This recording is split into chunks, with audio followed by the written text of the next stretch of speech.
Boa noite, sejam todos bem-vindos e bem-vindas. Mais uma live, olha que legal. Hoje a gente vai falar sobre as diferenças entre OSC, OS, OCP com o professor Tasso Cabral Violim. Ele que já está por aqui. Vamos chamá-lo então para estar nessa conversa.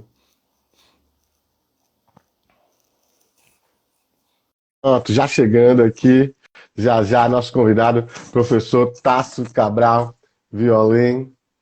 Só um minuto. Professor Tasso, seja bem-vindo. Oi, como vai? Tudo bom? Beleza, você me ouve bem, querida? Tudo bem.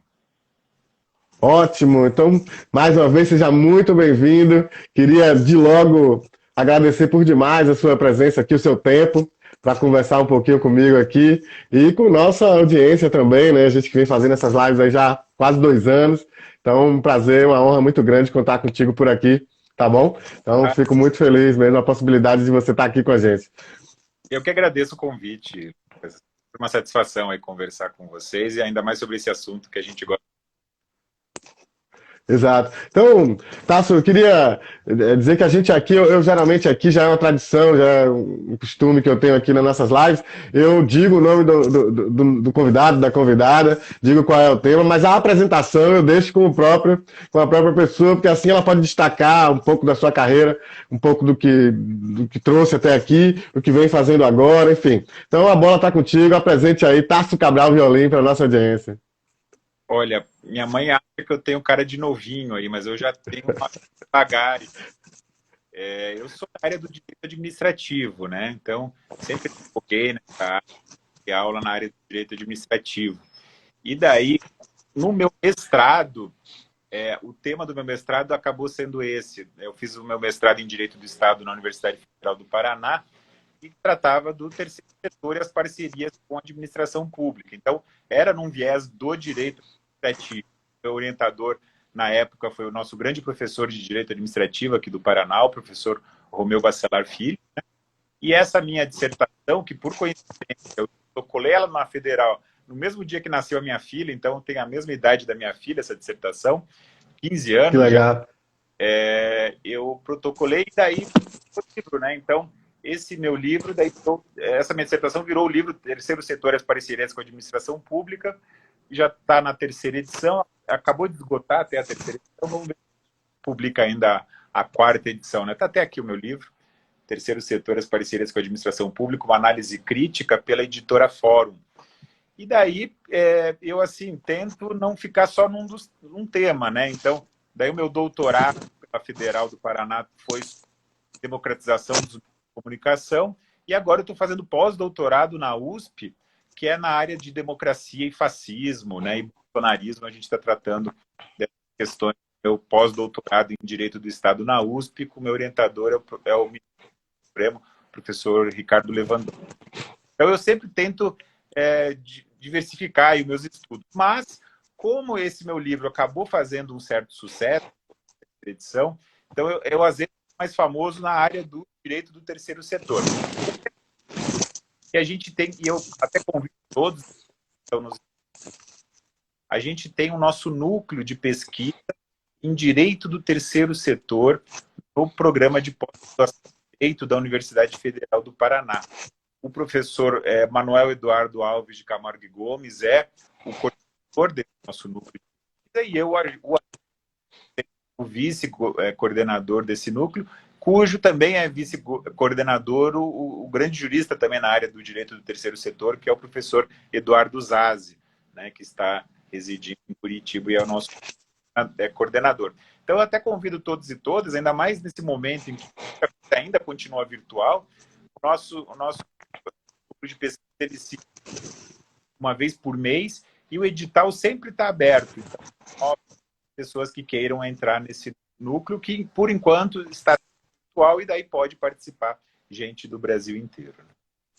Muito bacana. Eu tenho esse livro, esse da perspectiva crítica, muito, muito interessante.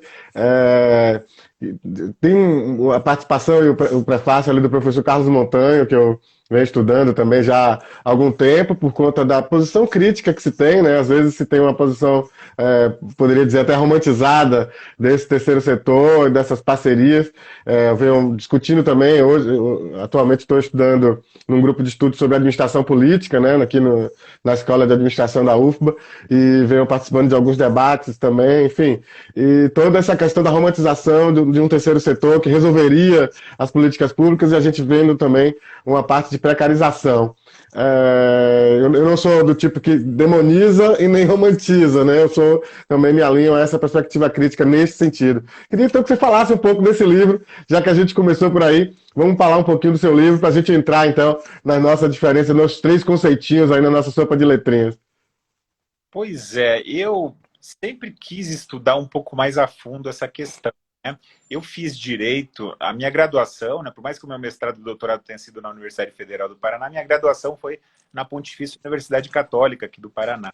E desde então, desde o meio da minha faculdade, eu já estava de direito administrativo.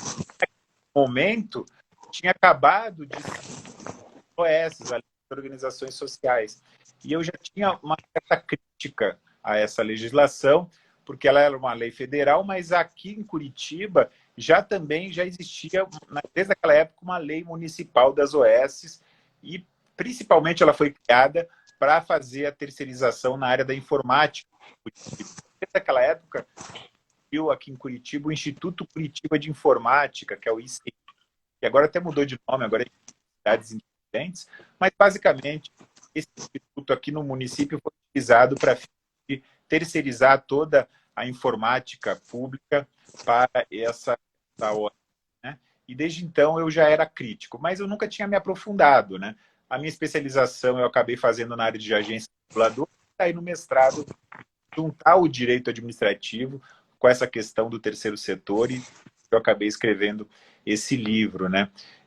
O livro acaba tratando de questões relativas ao terceiro setor como um todo, a sua relação com o Estado, acaba fazendo críticas a alguma questão de como surgiu o terceiro setor no Brasil, né? Principal, né? Se a gente for pensar na questão da forma do aparelho do Estado, da década de 90, um caráter mais neoliberal, e também acabo tratando de questões relativas às licitações ou não, se precisa de licitação ou não, para várias situações relativas ao direito do terceiro setor, e também as questões a o que é possível, o que não é possível fazer com a parcerização junto ao terceiro setor, e também do regime jurídico, né, desses convênios, contratos e essas parcerias em geral com o terceiro setor. É isso que eu acabo tratando nesse livro, né?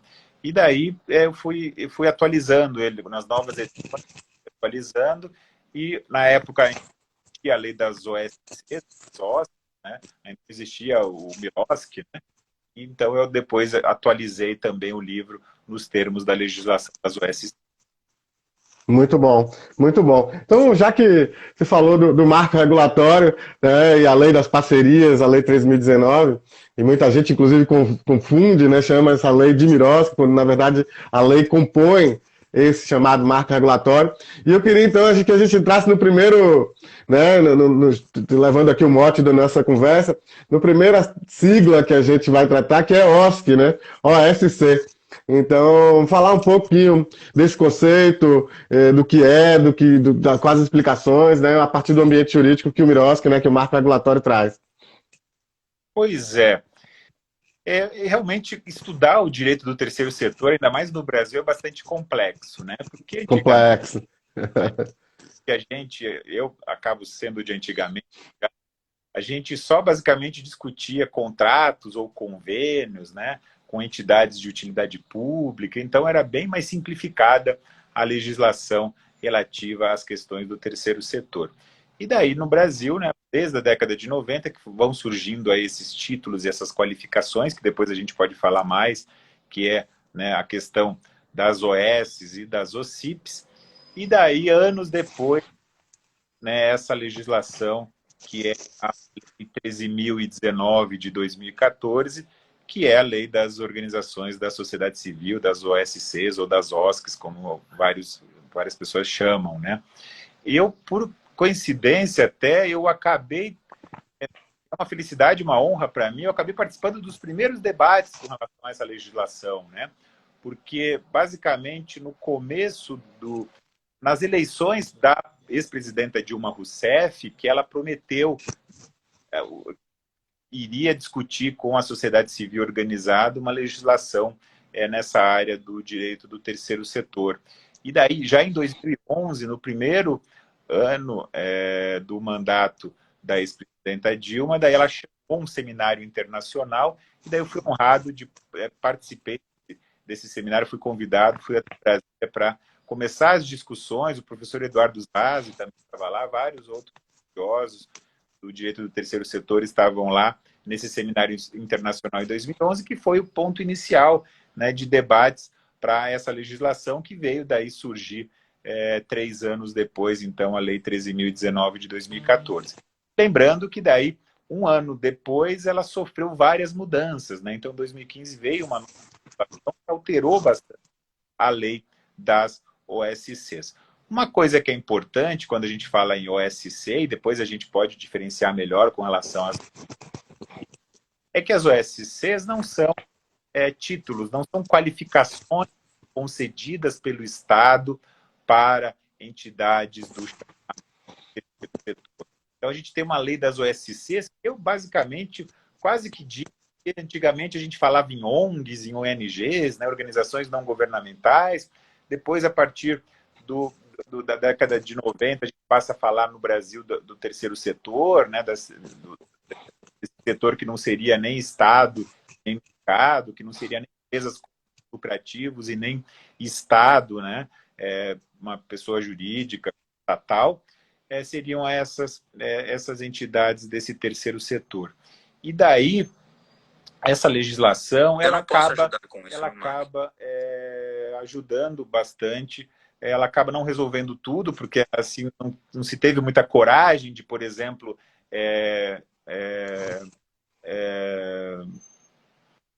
deixar de lado algumas legislações do terceiro setor. Então a gente continua de leis, como a das OCIP, lei das OS, várias legislações, e acabou tendo ainda mais essa lei das OS, que basicamente trata, né, de entidades que são sem fins lucrativos, né, entidades que são sem fins lucrativos ou sem fins econômicos, basicamente entidades que não, as suas sobras, né, elas são reinvestidas na própria entidade, então por isso que elas são sem fins lucrativos, e as entidades que vão querer de alguma forma receber algum tipo de apoio, né, fomento do poder público, então vão querer celebrar parcerias com a administração pública. Então essa lei regulamenta essa questão, né, dessa relação jurídica dessas entidades sem fins lucrativos com o poder público. Mas acaba ainda existindo, né, a lei das OCIPs, por exemplo, que a gente pode conversar melhor sobre isso daqui a pouco, mas que é uma legislação que tem um condão, um objetivo muito semelhante da lei das OS. E também tem as OS, que a gente vai conversar mais para frente, que daí eu entendo que daí é bem mais diferente, que é uma legislação, então, realmente mais antiga, e para um outro objetivo que a gente vai conversar daqui a pouco. O fato é que a lei é de 2014, a lei das OSCs, das OSCs, é uma lei que foi alterada bastante em 2015, e eu vejo assim com algum receio de algumas questões que foram alteradas. Eu acho que pode até ter tido alguma alteração interessante em algum momento, mas eu vejo que algumas situações realmente foi para pior essa alteração em 2015, por mais que vários juristas, né, renomados defendam as alterações que ocorreram em 2015. Mas, basicamente, assim, de uma forma geral e inicial, assim, sobre as OSCs, claro que tem muito mais coisa ainda para a gente trabalhar. A gente pode ficar aqui até meia-noite, né, Lucas, conversando. Temos até às 19 horas. Queria eu, porque eu sei que o papo vai render. Eu queria só aproveitar, Tasso, aproveitar que chegou aqui, está chegando aqui o pessoal, e a gente está falando do Miroski, aproveitar e não podia deixar de cumprimentar a Laís Figueiredo Lopes, que está aqui nos honrando com essa audiência também, que foi a pessoa que tocou essa agenda no governo federal, a quem eu tenho uma grande admiração e um respeito, e hoje gosto dessa amizade também. É uma grande parceira. Um beijo para você, Laís. Aproveitar para cumprimentar o pessoal que está aqui chegando. Gente, então, vamos fazer o seguinte: dá um likezinho aí, aperta esse coraçãozinho aí. Vamos fazer esse algoritmo trabalhar para a gente, tá bom? Então, aproveitar para cumprimentar aqui o pessoal Kleberson, lá de Mipibu, no Rio Grande do Norte, a Ana Lourenço, a Marta Inácio, a Karine Rocha, daqui da minha presidente aqui da Comissão de Direito do Terceiro Setor aqui da Bahia, a ONG Cultivar, o Lucas Arruda, o Michel Torres também, querido parceiro da Comissão de Direito do Terceiro Setor aqui do Estado da Bahia, Tibério Monteiro, advogado que também atua com o Terceiro Setor, professor também lá do Recife. Então, uma audiência muito qualificada e muita gente bacana aqui vendo a gente. Então, sejam todos muito bem-vindas, muito bem-vindas. Hoje eu estou aqui com a honra de receber o professor Tássio Cabral Violin. Nós falamos sobre o conceito de OSC. A Maite Brusman também está aqui, o Festival de Música e Literatura. Então, muita gente chegando, a Júlia Caldas. Sejam todos muito bem-vindos, muito bem-vindas. Não esqueça de dar aí um like, um coraçãozinho. Vamos fazer que o algoritmo trabalhe para nós e não que a gente trabalhe para ele. Então, professor, a gente falou sobre o conceito de OSC, né? Dentro desse conceito que é o marco regulatório das organizações da sociedade civil. E o nosso próximo conceitinho aí dentro do nosso mote é o conceito de organização social das OSs. Eu sei que você tem uma posição crítica com relação a esse formato. Já foi citado aqui numa live anterior, um dos meus convidados disse exatamente isso. Olha, a gente tem uma divergência aí com o professor Tássio Cabral Violin, que vem fazendo uma crítica, mas sempre muito construtiva. Foi elogioso, inclusive, da sua posição, mas colocou aí que você tem uma posição crítica nesse sentido. Então, eu queria que você falasse um pouco sobre as OSs, né, e o contexto, inclusive, que ele foi criado ali na reforma do Estado de Bresser Pereira.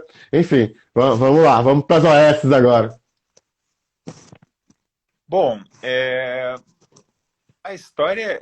Olha, a gente pode fazer uma história longa sobre tudo, pode fazer uma história mais reduzida, mas como você me disse que a gente não vai poder ficar aqui até meia-noite, que vai ser só até às 19 horas, então eu vou tentar dar uma... Então, a gente tem uma Constituição brasileira de 1988 que é social, né? É uma Constituição social, ela não é socialista de um lado, mas ela está longe de ser uma Constituição liberal. Então, ela prevê que o Estado pode e deve intervir tanto na economia de forma direta e indireta, quanto nas áreas sociais de forma direta e também de forma indireta. Então, a gente está longe da ideia de um Estado mínimo, um Estado em que não vai fazer nada, vai deixar tudo para o mercado. Então, essa nossa Constituição é uma Constituição social, uma Constituição de 88. O problema é que 2 anos depois da nossa Constituição Social, sem antes a gente tentar implementá-la, veio essa ideia grande do chamado neoliberalismo no Brasil, com o governo do Fernando Collor de Mello e depois com o governo Fernando Henrique Cardoso.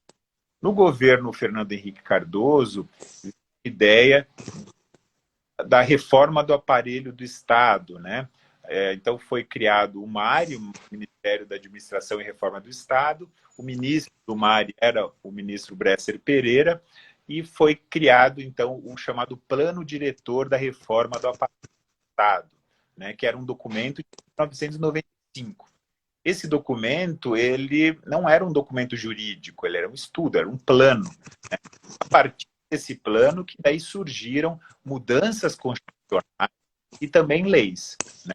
Surgiram várias emendas constitucionais, por exemplo, a emenda 19 de 98, que foi feita uma reforma administrativa de caráter neoliberal em 98, e daí surgem várias legislações. E uma das leis que surgem a partir do plano diretor da reforma do aparelho do Estado é essa lei, que primeiro era uma medida provisória e depois vira uma lei em 98, que é a Lei 9.637 de 98, que é a lei das OS, das organizações sociais. O que dizia esse plano? Basicamente, ele dividia a sociedade em quatro grupos.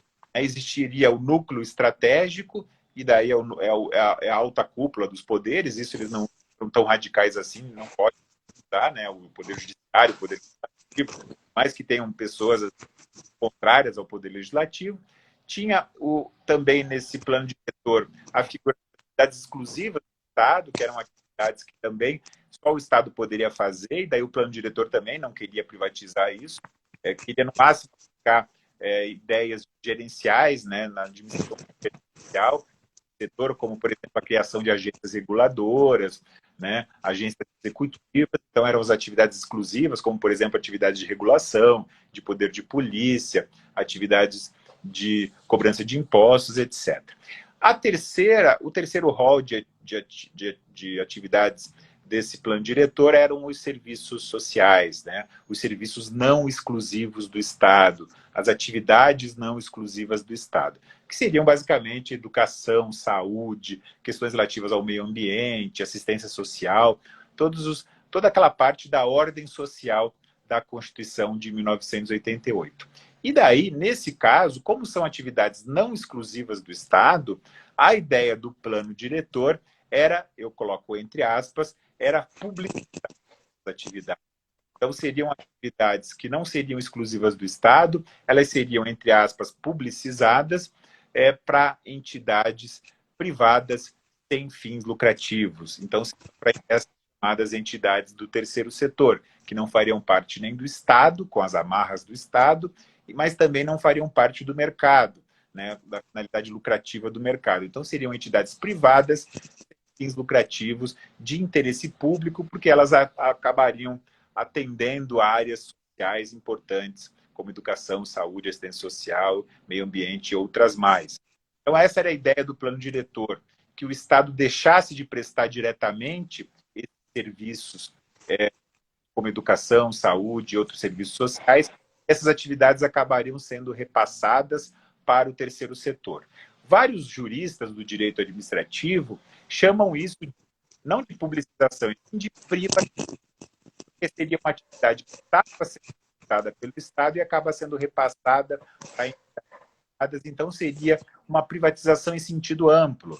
Não seria a venda de uma autarquia ou a venda de uma escola ou de um hospital para a iniciativa privada. Não seria uma privatização em sentido estrito, mas seria uma privatização em sentido amplo, como, por exemplo, entende a professora Maria Silva Zanella de Pietro. Por que eles chamam de publicização? Uma, porque naquele momento, e acho que até hoje, a opinião pública às vezes é mais contrária do que a favor da questão da privatização. E outra do que eles diziam que, na verdade, o que ocorria era uma publicização, que é algo que era privado, mas seria trazido mais para perto do Estado, seria adotado algumas questões relativas ao direito público, então isso seria publicizado. Quando, na verdade, normalmente o que acontece é o sentido inverso.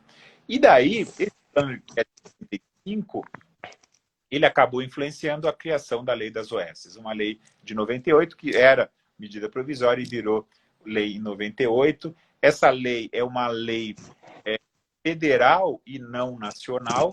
O que isso quer dizer? É obrigatória apenas para o âmbito da administração pública federal, e daí, por isso que daí deve existir leis estaduais e municipais, né, das OS, quando um município ou um estado quer também implementar das OS, por isso que precisa ter leis municipais e estaduais. Então, por exemplo, no município de Curitiba, desde então também, já existia legislação municipal que trata dessas parcerias com as OS. Qual que é a grande característica das OS? Por mais que na própria lei fale em fomento, que o Estado estaria fomentando o terceiro setor, as entidades privadas sem fins lucrativos de interesse público, a grande função dessa legislação acabou sendo de repasse da gestão estatal para entidades do terceiro setor qualificadas pelo Estado como OS. Então, naquele momento, inclusive, se extinguiram algumas entidades e essas entidades passaram a ser geridas por entidades privadas sem fins lucrativos, qualificadas como OS pelo poder público. E desde então, essa legislação, que acabou sendo pouco utilizada no âmbito federal, ela acabou sendo bastante utilizada via legislações estaduais e municipais em alguns estados, principalmente num primeiro momento na área da saúde, né? Então foram feitas várias parcerias com as OS para que essas OS, seja nos âmbitos municipais ou estaduais, assumissem hospitais, ou postos de saúde públicos, né, com o discurso, que é mais neoliberal gerencial, de que essas atividades seriam mais eficientes do Estado, então teria justificativa para que elas assumissem a gestão. Os estados, municípios e União que fossem utilizar esse modelo não precisariam mais realizar concurso público para contratação de professores, concurso público para contratação dos enfermeiros, concurso público para contratação de assistentes sociais. Precisaria mais o Estado fazer licitações para as contratações de bens e serviços dentro da administração pública nessa área social. Tudo isso seria repassado à gestão para as entidades do setor qualificado como essas, que daí não precisariam fazer licitação, não precisariam fazer concurso público, e daí teriam, então, menos amarras para atuar com o discurso de que isso tudo seria mais eficiente. Gerou muitas discussões na década de 90, vários juristas brasileiros se posicionaram contrário a essa legislação das OS, inclusive o Partido dos Trabalhadores, o Partido Democrático Trabalhista e a própria OAB entraram com ADIs, né, ações diretas de inconstitucionalidade no Supremo, para questionar esse modelo das OS. Isso se perdurou por anos e anos, uma grande discussão do Supremo, e o Supremo acabou decidindo de uma forma um pouco, eu diria, confusa. Eu já tenho artigos analisando as OS, então as decisões acabaram sendo confusas, e a legislação seria parcialmente constitucional, quase que toda ela constitucional, desde que o poder público adotasse algumas medidas de direito público, o poder público, as OS adotassem algumas medidas de direito público, de publicização, para daí elas poderem serem contratadas sem licitação, elas poderem fazer gastos sem licitação, elas poderem contratar pessoas sem concurso público, então, desde que cumprissem com alguns requisitos definidos pelo Supremo Tribunal Federal. Eu, sinceramente, penso que ainda essa discussão não acabou no âmbito nem do Supremo, nem no âmbito doutrinário, nem no âmbito jurisprudencial. Eu não acho que o Supremo tenha dado carta branca para que estados, municípios e União lavassem as mãos e passassem a não mais fazer uma execução direta desses serviços, como educação, saúde e outras áreas sociais, passa tudo para o terceiro setor, e que é isso que está acontecendo, né? Vários estados e municípios, principalmente municípios, às vezes toda a sua saúde não está mais na mão do município, e sim na mão de organizações sociais. Então, ao contrário de outros modelos, eu tenho muitas críticas com o modelo das OS, porque acaba sendo uma fuga do regime jurídico administrativo. E a gente também tem realmente isso é mais eficiente ou gera menos corrupção, quando, na verdade, por exemplo, tem um estudo meio antigo do Tribunal de Contas de São Paulo dizendo que o modelo das OS acabou não gerando mais eficiência, acabou gerando problemas de controle por parte do poder público sobre esse sistema, acabou gerando altas remunerações para os dirigentes das OS e pouca remuneração para os trabalhadores das OS. Então, o Tribunal de Contas, naquele momento, fez essa análise bastante ruim do modelo das OS. E o que antes era mais aplicado para a saúde, hoje está se aplicando também para a área da educação. Então, daqui a pouco, a gente também não vai mais ter professores contratados por meio de concurso público no Brasil, se tudo for parcerizado via OS, se tudo for privatizado via OS. Então, essa é uma crítica grande, e a discussão ainda está em pé. Por mais que muitos defensores das OS digam que isso já é coisa do passado, essa discussão, que o Supremo Tribunal Federal já decidiu sobre isso, então, o modelo ideal é de OS para a área social e pronto. Eu ainda tenho dúvida se é isso que vai acontecer nos próximos anos. Acho que a gente ainda vai poder discutir se a OS é o modelo ideal ou não para a gestão da saúde, da educação, da assistência social, da cultura e do meio ambiente brasileiro. Muito bacana, muito interessante mesmo essa sua abordagem sobre as OS. Eu queria só aproveitar professor, para a gente dar uma respirada e passar para o CIP, cumprimentar aí o pessoal que está chegando, meus conterrâneos lá do sul da Bahia, o pessoal da AMA de Itabuna e da Fundação Hospitalar de Camaquã, lá da minha terra, estão aqui também acompanhando. O Leopoldo Tavares, a querida Paula Estorto, advogada, chegou aqui também, já mandou um alô. Querida Paula, um beijo para você. A Nina Ribeiro, o Ricardo Monello também está aqui cumprimentando a nós dois. Enfim, querido Ricardo Monello também já esteve aqui com a gente. Um abraço, Ricardo, toda a equipe da Monello, que sempre trazem também temas e discussões super relevantes. Dizer a todos e a todas, sejam muito bem-vindos, muito bem-vindas, e não esqueçam de dar o like aí para fazer esse algoritmo trabalhar para a gente, tá bem? E queria aproveitar aqui que a gente está na metade da nossa conversa, convidar todo mundo, semana que vem a gente vai estar aqui com um debate, aliás, não é aqui no Instagram, é lá no nosso canal no YouTube, a gente vai fazer um debate sobre o SEBAS. O SEBAS ainda é interessante, não é interessante, é importante para as organizações, não é importante para as organizações, por quê? Então, está válido ainda, depois das recentes decisões aí do STF. Então, nós vamos estar com essa discussão aqui na terça-feira que vem. Então, terça-feira que vem, a gente não vai estar aqui no Instagram, nós vamos estar lá no nosso canal no YouTube, lá no Facebook também e no LinkedIn. O professor André Carvalho está chegando aqui também, ele que é da Comissão Nacional de Direito do Terceiro Setor, e é um dos convidados, bem a calhar, chegou na hora certa, é um dos convidados que vai estar com a gente nessa discussão na terça-feira que vem, das 18 às 19h30, lá no nosso canal no YouTube. Então, Ana Carolina Carrenho, da Comissão do Direito do Terceiro Setor de São Paulo, André Carvalho e a Thaís Jennifer Rocha, advogada de São Paulo também. Nós vamos estar conversando um pouco sobre o SEBAS. Então, se você está querendo saber mais sobre o Certificado de Entidades Beneficentes de Assistência Social, assista, nos acompanhe semana que vem. Não estaremos aqui no Instagram, estaremos lá no nosso YouTube, na página do Facebook e também no LinkedIn. E a gente vai ter também, a gente está falando também de OS, né? Eu vou sortear aqui, tá? Esse livro, são 7 exemplares, tem um mega sorteio, são 7 exemplares desse livro aqui que chama Organizações Sociais da Saúde em Pernambuco, Transparência e Controle.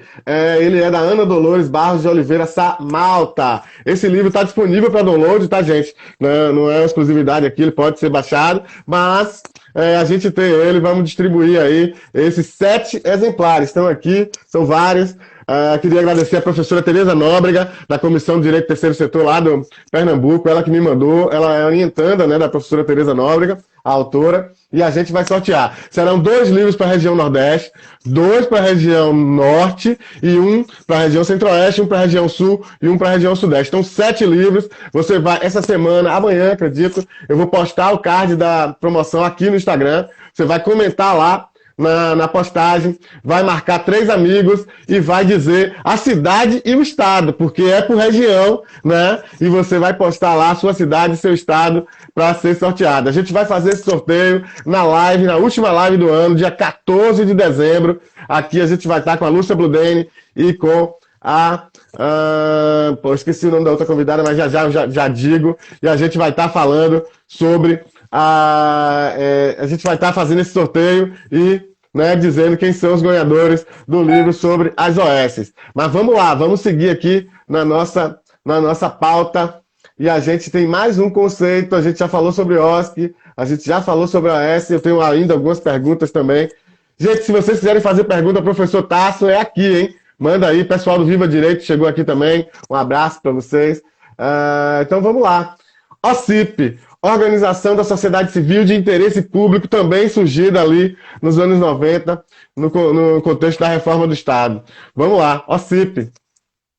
Bom, antes de continuar, eu queria, né, saudar todos e todas, amigos, alunos que estão vendo,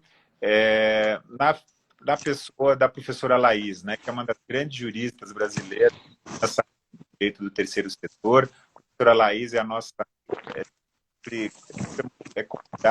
convidada pela Universidade Federal do Paraná para falar. Bom, ela sempre aceita o convite, então é a nossa parceira do núcleo de pesquisa lá da Universidade Federal do Paraná em Direito do Terceiro Setor. Então, um abraço para a professora Laís e para todos e todas que estão vendo. E quem mandou um abraço para você, Lucas, é o Zé Guerra, que é o meu amigo desde o movimento e mandou um abraço para você quando ele soube que eu ia conversar com você. Ele que é daí da Bahia, mas mora em Brasília. Exatamente, são os torcedores rubro-negros baianos, torcedores do Vitória. Querido Zé Guerra, um abraço para você, meu irmão. Um grande abraço. Aí.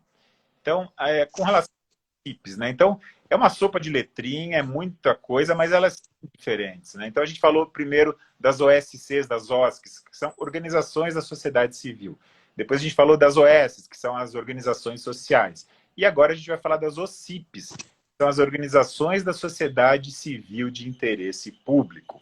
Só lembrando uma coisa importante, sempre é bom deixar claro, tanto as OS quanto as OSCIPs, elas são títulos, elas são qualificações concedidas para entidades privadas sem fins lucrativos, como, por exemplo, as associações e as fundações privadas que estão previstas lá no Código Civil. Mas as OSCs não são títulos, né? Ela é uma legislação que vai dar essas entidades que não precisam mais, segundo a lei das OSCs, serem qualificadas pelo Estado para daí sim poderem celebrar parceria com o poder público. Então, no caso das OSCIPs, o que aconteceu? O ano de 98 surgiram, por meio de lei, as OS, as organizações sociais. Essa lei ela foi bastante questionada na época, a sua constitucionalidade. Então, por exemplo, o professor Celso Antônio Bandeira de Mello e vários outros professores questionaram as OS por algumas falhas que tinha nessa legislação e que existe, algumas delas até hoje. E daí, um ano depois, as OSCIPs. As OSCIPs surgem em 99, então, por meio da Lei 9.790, de 1999, sem alguns problemas da Lei das OS. A Lei das OSCIPs, por exemplo, a Lei das OS previa que a qualificação dessas OS era discricionária por parte do poder público. No caso da Lei das OSCIPs, essa qualificação seria vinculada, ou seja, entidades do terceiro setor que atendessem os requisitos legais das OSCIPs, elas já seriam automaticamente qualificadas como OSCIPs. Então, isso já foi algo melhor do que acontecia com relação à lei das OS. A lei das OS, ela, como eu expliquei, era mais utilizada para fins de uma privatização de sentido amplo, que era uma situação do Estado se desresponsabilizar da gestão de um aparelho público na área social e repassar essa gestão para as OS. No caso das OSCIPs, elas não foram criadas com esse intuito de privatização propriamente dito. No caso das OSCIPs, elas foram criadas mais nesse sentido do Estado verificar a importância das entidades da sociedade civil organizada de interesse público e o Estado fomentar essas entidades por meio de termos de parceria. Então, isso é uma diferença importante. Por mais que, na prática, por muitos anos, a lei das OSCIPs acabou sendo também utilizada para fins de terceirização, muitas vezes considerada ilícita por parte de tribunais de contas e do Poder Judiciário, mas não era esse o condão inicial dessa lei das OSCIPs, que era muito mais de fomento, do Estado estar fomentando essas entidades, do que propriamente dessas entidades estarem assumindo gestão de instrumentos públicos. Tanto é que aqui no Paraná, inicialmente, a gestão do Museu Oscar Niemeyer era feita por OSCIP, de forma totalmente equivocada. E daí, sim, depois foi repassado para que fosse gerida por OS, que por mais que seja questionável se é constitucional ou não, mas é um modelo mais adequado para fins de gestão de um aparelho que já existe, um museu que já exista, por exemplo. Então, as OSCIPs foram criadas um ano depois, sem alguns problemas da lei das OS. Por exemplo, a lei das OSCIPs, por meio de decreto, depois disse que ela precisaria, né, para ser escolhida as OSCIPs qualificadas pelo Estado, ocorreria concurso de projetos, primeiro de uma forma recomendável, mas depois o decreto foi alterado, né, nos termos do que a doutrina solicitava, e exigia concurso de projetos para que uma entidade qualificada como OSCIP trace termos de parceria com o poder público. Outra diferença é que a lei das OSCIPs, a maioria da doutrina, é uma lei nacional. Ao contrário da lei das OS, que é considerada uma lei federal, aplicada só no âmbito da administração pública federal, a lei das OSCIPs, segundo a maioria da doutrina, o entendimento é de que basta essa lei nacional, ela é aplicável para toda a administração pública, seja federal, estadual e municipal. Alguns professores, como por exemplo o Gustavo Justino de Oliveira, entendem que ela seria uma lei federal e daí cada estado e município teria que ter a sua própria lei das OCIPs. Então, é outra diferença. As OS celebram um contrato de gestão, as OCIPs celebram termos de parceria. Então, existem bastante diferenças com relação às OS e OCIPs. Mas eu acho que a mais importante mesmo é essa questão, para que ela foi criada. Enquanto que uma foi criada para fins de substituição do Estado, a outra foi criada para que o Estado fosse entidades importantes na área do terceiro setor. O rol também de atuação das OCIPs é bem mais amplo das OS. E daí, né, não sei se a gente vai ainda 19 finais, mas daí eu vejo que a lei das OSCs surge depois, anos depois, né, em 2014, muito mais para substituir das OCIPs do que propriamente do modelo das OS. Não sei se o Lucas concorda comigo. Até no final, não nem de ser revogada a lei das OCIPs, né, mas naquele momento se verificou que era melhor não mexer com o vespeiro, então manteve-se a lei das OCIPs, mas se criou uma lei mais moderna, que é a lei das OS. Tássio, eu concordo contigo, acho que essa é uma frase válida, uma perspectiva válida. Eu costumo brincar com as entidades dizendo, olha, eu penso que a CIP foi um modelo, uma promessa talvez não cumprida, né? Tinha os termos de parceria, são muito pouco utilizados. Eu conheço pouquíssimas OCIPs, no fim das contas, para o tamanho que esse Brasil é. Eu conheço algumas, mas, de fato, esse país imenso, a gente tem hoje um número de 815 mil organizações pelo mapa das OSCs. O número de OCIPs é muito pequeno. Então, eu costumo brincar de que é uma promessa não cumprida. Não sei se você concorda também com isso, mas acredito que estamos falando a mesma coisa em outros termos. E eu queria aproveitar para trazer uma pergunta que chegou aqui do Roberto.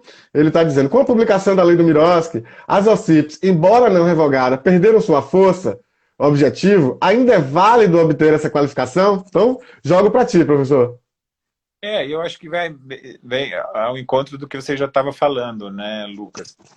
De que realmente as OCIPs, a lei era relativamente interessante nesse momento, né, o poder público auxiliando, né, entidades lá da periferia que já faziam um trabalho importante social e daí elas recebessem públicos para continuar esse trabalho importante. Mas acabou no Brasil sendo utilizado de forma equivocada. Então, aqui no Paraná, pelo menos, o CIP era sinônimo de terceirização ilícita que estava sendo questionada pela Justiça, questionada pelo Tribunal de Contas. Então, se utilizava muito mais as OCIPs como algo parecido com o OS do que propriamente com entidades a serem comentadas pelo poder público. Então, por mais realmente concordo com o que foi citado, por mais que ela não tenha sido revogada, essa legislação, realmente ela perde força e hoje eu vejo que, basicamente, não seria mais necessário uma entidade correr atrás da qualificação como OCIP, ela poderia realmente ir mais para a legislação das OSCs. Agora, a gente sabe, né, se algum município ou algum estado ainda se utiliza de um edital para contratação de OCIP, então essa entidade vai precisar ser qualificada como OCIP. Então, assim, eu diria que a maioria das situações hoje está a utilização e aplicação da lei das OSCs, mas algum estado e município que for utilizar o CIP vai precisar que essas entidades ainda sejam qualificadas também como OCIPs. Não sei se o Lucas concorda comigo. Com certeza. E tem aqui uma outra pergunta do querido André Carvalho. Ele coloca uma inconstitucionalidade da lei das OS, da lei federal das OS, né, que prevê no artigo 3º, prevê e determina a forma de administração da administração. A questão da participação de servidor público na administração, né, das entidades. Então, isso tem nas OS, né, como obrigatório, e aparece também como possibilidade na lei de OCIPs. Eu queria saber o que você pensa desse ponto, se não fere um pouco o princípio constitucional de liberdade, enfim, das organizações. Tem autores que até falam que as OS nem fariam parte do terceiro setor, porque elas estão tão juntas ao Estado que elas não seriam uma entidade, né, do terceiro setor propriamente dito, elas seriam entidades entre o terceiro setor e o Estado. O próprio professor Gustavo, que eu já tinha citado, fala um pouco sobre isso também, falando que as OS, elas perdem um pouco características de um terceiro setor um pouco mais autônomo, né, com relação ao poder público. O fato é que isso acabou não sendo discutido nessas discussões de anos e anos do Tribunal Federal com relação a essa cessão de servidores públicos, mas a minha linha é a do professor Celso Antônio Bandeira de Mello, de entender que isso seria realmente inconstitucional, obrigar um servidor público, fez concurso público para atuar no âmbito da administração pública, ser obrigado a atuar numa entidade privada sem fins lucrativos. Eu concordo com o professor Celso Antônio Bandeira de Mello, que faz análise no curso de Direito Administrativo dele, que realmente seria algo constitucional, né? Aqui em Curitiba, o ICI, que assumiu a gestão da informática de Curitiba, ela pegou tudo já pronto, né? Ela pegou um prédio maravilhoso que tem aqui no município, ela pegou os servidores públicos municipais e fez uma atuação nesse tempo todo via OS, sem ter participado de licitação, sem ter tido anteriormente demonstrado qualquer tipo de qualificação, se utilizando de servidores públicos que acabaram sendo obrigados a atuar no âmbito das OCIPs. Então, nesse caso, eu entendo que realmente o Supremo errou ao não analisar a questão, mas entendo que se tivesse analisado, provavelmente poderia ter considerado também essa parte da legislação de forma inconstitucional. O fato é que, se a gente analisar esses anos e anos do que o Supremo discutiu sobre a OS, a gente vai ver que alguns votos foram contraditórios, começavam de uma forma e terminavam de outra, ministros que mudaram de opinião de forma até estranha durante o tempo, ministros que não sabiam a diferença. A gente está falando de uma coisa aqui que realmente é complexa, mas os ministros, alguns deles não sabiam a diferença entre OS e OCIP, citavam exemplos de OCIP para defender OS. Então, realmente, são votos complexos que devem ainda ser analisados pela academia e pelos estudiosos do direito administrativo e do direito do terceiro setor, porque ainda tem realmente muita coisa a ser dita sobre isso. Muito bacana. Tem mais uma pergunta aqui para a gente seguir. Hoje está bem agitado aqui o nosso chat. Que bacana, professor. O pessoal da ONG Cultivar diz o seguinte: somos uma OSC e muitas vezes não podemos concorrer em editais por não termos os títulos e certificações de interesse público federal e nem SEBAS e outros. O que fazer nestes casos?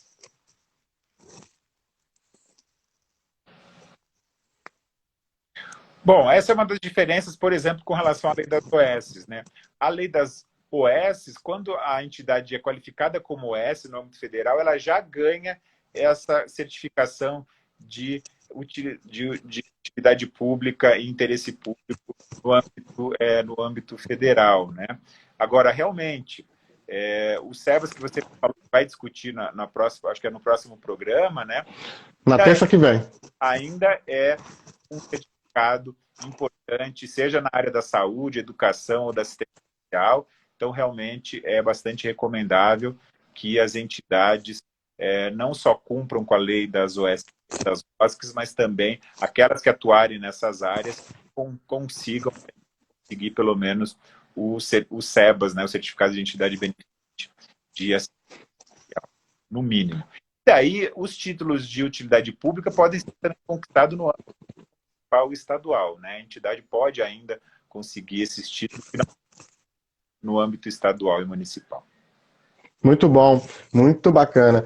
Eu queria cumprimentar, então, aqui o pessoal que chegou aqui ainda no decorrer do programa, o pessoal da Helper, Ajuda Filantrópica, a Rosélia Mello, da Fase Bahia, a Karina Torres, o Alex Federer, da plataforma Miroski de Sergipe, grandes parceiros. Um abraço a todos vocês. Sejam muito bem-vindos e bem-vindas.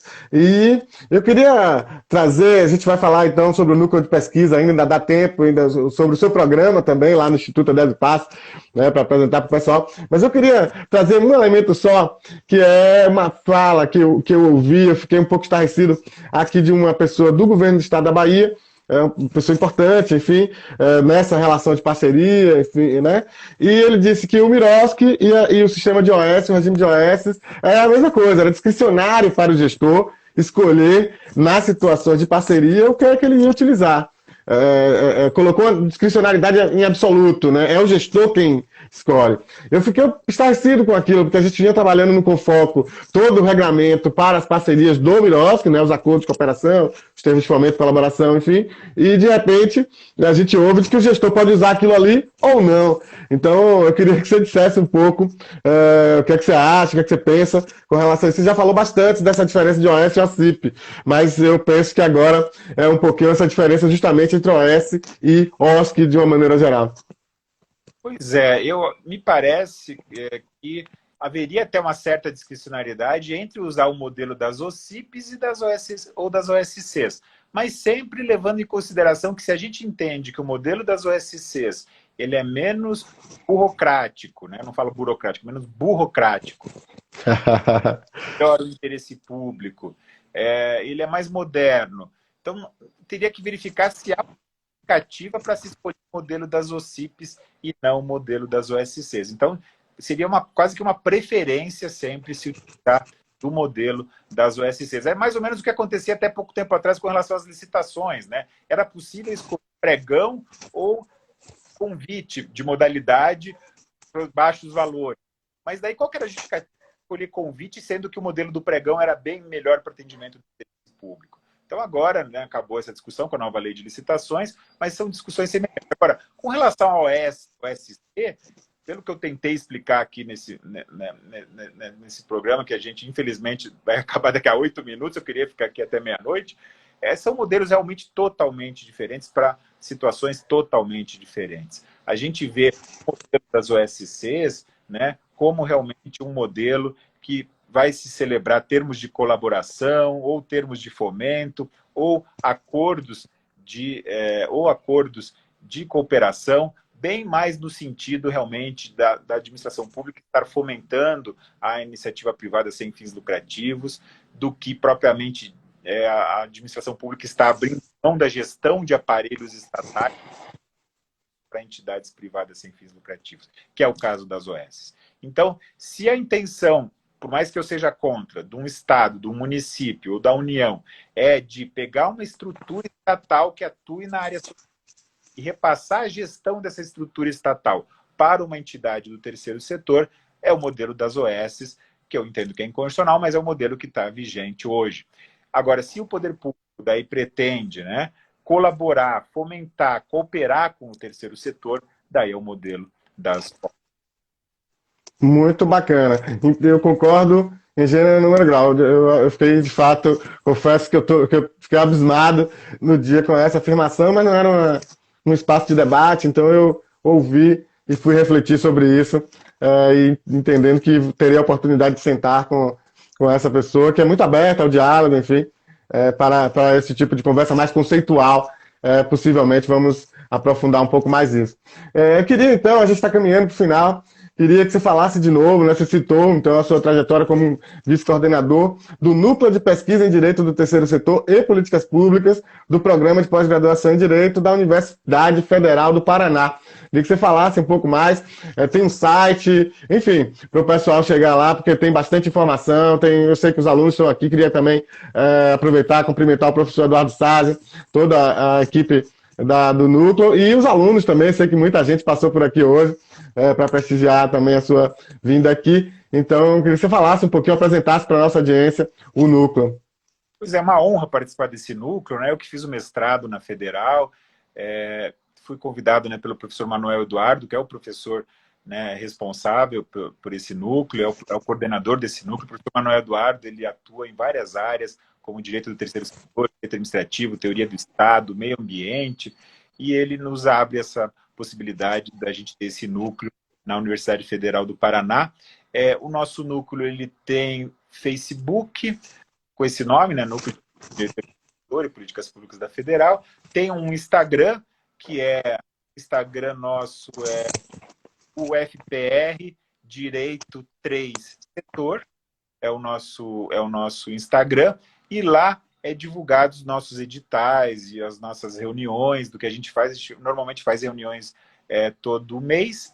Nosso edital, como eu falei logo no início, ele está aberto, então quem quer entrar no nosso núcleo, a gente tem reuniões virtuais, então as pessoas podem participar principalmente do Brasil inteiro, no nosso núcleo de pesquisa. A gente provavelmente nos próximos meses vai editar um livro com as nossas pesquisas, e esse núcleo ele acaba fazendo então uma discussão bem interessante, com pessoas que atuam mais na área, às vezes, do direito tributário, ou mais na área do direito administrativo, ou mais na área do direito civil.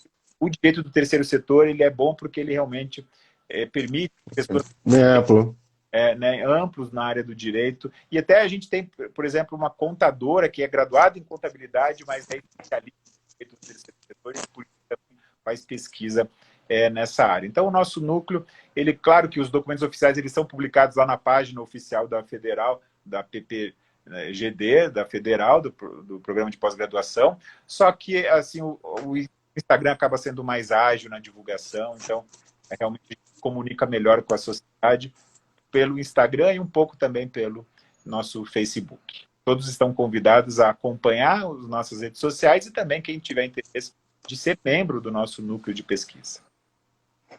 Ótimo, muito bom. Eu já acompanhei algumas discussões que são muito bacanas. Mesmo. A propósito, com o lançamento do livro, não deixe de nos comunicar para a gente poder publicizar, enfim, dar visibilidade nas nossas redes também.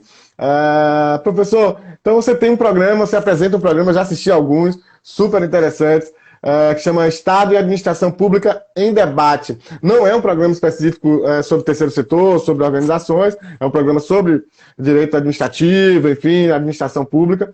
É muito interessante, muito mesmo. Que é pelo Instituto Edésio Passos, né? Pelo YouTube do Instituto Edésio Passos.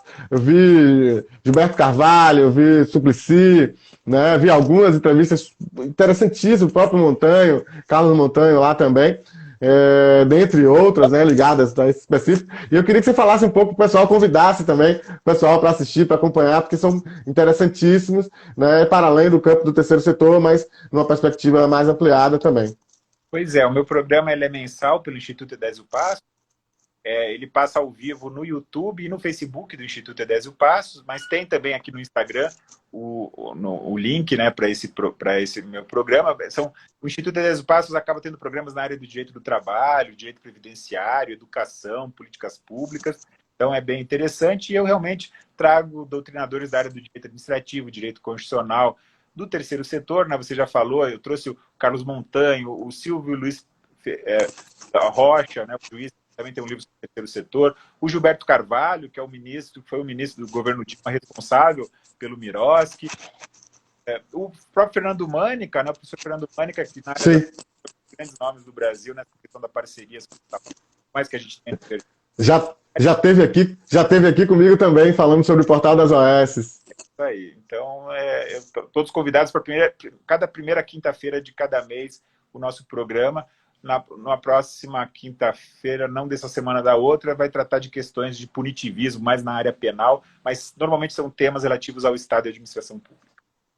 Muito bacana, absolutamente recomendável. Você que está aí, vá, acompanhe, siga lá o Instituto Edésio Passos e vai ser muito bacana. Então, ó, tá aqui, tá falhando o som, alguém falou e disse que precisa colocar o Instagram do professor no Zap. Né? Não sei se a gente vai conseguir isso. De todo modo, queria dizer, a gente está caminhando aqui para o final, eu digo isso sempre, mas cada live me confirma, professor, que a live, quando é boa, a gente pisca o olho e acaba, né?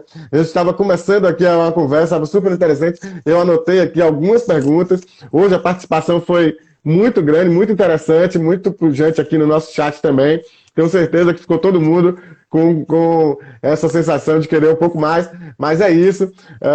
Queria agradecer de coração a você por estar aqui. Queria, antes de mais nada, só convidar o pessoal, então, semana que vem, dia 30 de novembro, às 18 horas, a gente não vai estar aqui no Instagram. Nós vamos estar com um debate, olha que legal. Vamos falar sobre o SEBAS, o Certificado de Entidade Beneficente de Assistência Social, e vai ser no nosso canal no YouTube, na nossa página do Facebook e lá no perfil no LinkedIn. Então, nós vamos estar com a Ana Carolina Carreiro, da OAB São Paulo, da Comissão de Direito do Terceiro Setor da OAB São Paulo. Nós vamos estar com o André Carvalho, da Comissão Nacional de Direito do Terceiro Setor, e vamos estar com a Thaís Jennifer Rocha, ela que é advogada em São Paulo também. Então, professor, você vai repetir o seu Instagram, que eu não sei o nome da pessoa, mas pediu para repetir o seu Instagram, a gente vai repetir já já. E no dia 14 de dezembro, na live do dia 14 de dezembro, a gente vai ter o resultado do sorteio desse livro. Serão 7 livros, tá? Um pacote, não são 7 livros para a mesma pessoa, tá?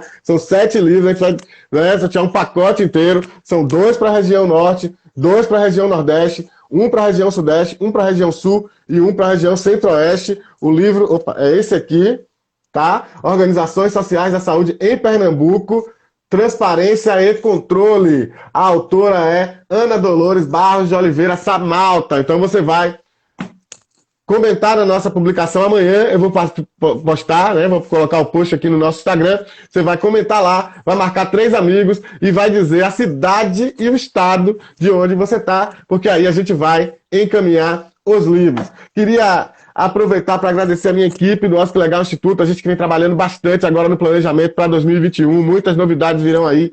Queria cumprimentar a Camila Chagas, advogada que vem trabalhando comigo, e o Tiano Correia, que vem dando todo o suporte de TI e nas ferramentas aqui de comunicação, internet, enfim. Então, um beijo para Camila, um beijo para Tiano, obrigado por tudo.